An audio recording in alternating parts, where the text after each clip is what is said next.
સમાજના નિયમોના પાંજરામાં જ્યારે બે આત્માઓ એકબીજાને શોધી લે છે ત્યારે સંઘર્ષ અનિવાર્ય બની જાય છે.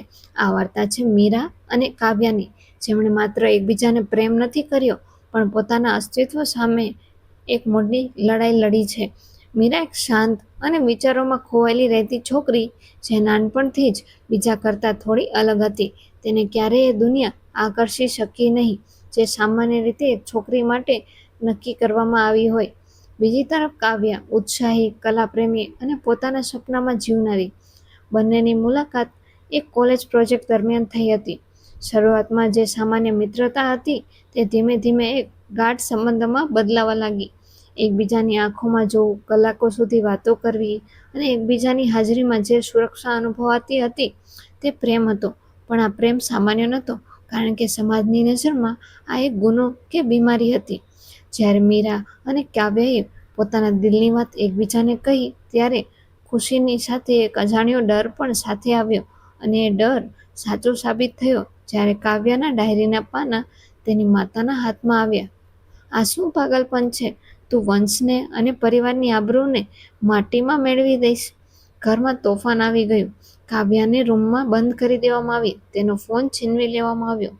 તેના પરિવારે તેને કોઈ માનસિક બીમારી સમજીને ડોક્ટરો અને તાંત્રિકો પાસે લઈ જવાનું શરૂ કર્યું.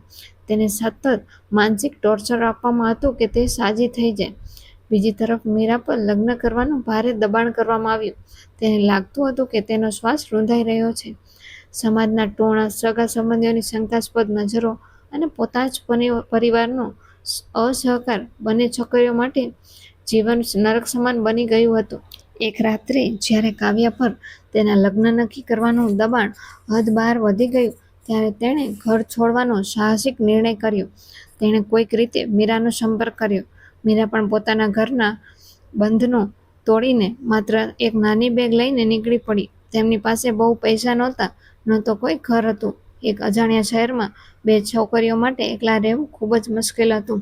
શરૂઆતમાં કોઈ તેમને ઘર ભાડે આપવા તૈયાર નહોતું થતું. લોકો તેમના સંબંધ પર સવાલ ઉઠાવતા.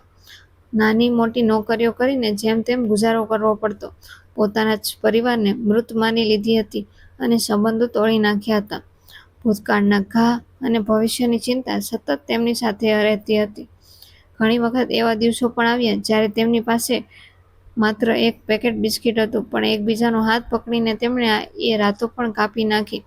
મુશ્કેલીઓ ઘણી હતી, પણ તેમનો પ્રેમ તેનાથી પણ વધુ મજબૂત હતો. મીરાએ ટ્યુશન ક્લાસ શરૂ કર્યા અને કાવ્યાએ એક લોકલ કંપનીમાં ડિઝાઇનર તરીકે કામ કરવાનું શરૂ કર્યું. ધીમે ધીમે પોતાની મહેનત રંગ લાવી. તેમણે પોતાનું એક નાનું અને સુંદર ઘર વસાવ્યું. તેમના ઘરમાં ભલે કોઈ મોટો પરિવાર નહોતો, પણ ત્યાં શાંતિ હતી, સ્વીકાર અને સાચો પ્રેમ હતો. તેમણે સાબિત કરી દીધું કે પ્રેમ કોઈ જાતિ, લિંગ કે સામાજિક નિયમોનો મોહતાજ નથી હોતો. સમાજે તેમને ઠુકરાવ્યા, પણ તેમણે એકબીજાને અપનાવીને પોતાની દુનિયા જાતે જ બનાવી લીધી. આજે પણ રસ્તાઓ સરળ નથી, પણ જ્યારે તેઓ એકબીજાની સામે જોવે છે ત્યારે ભૂતકાળની બધી જ મુશ્કેલીઓ તેમના પ્રેમ સામે નાની લાગવા માંડે છે.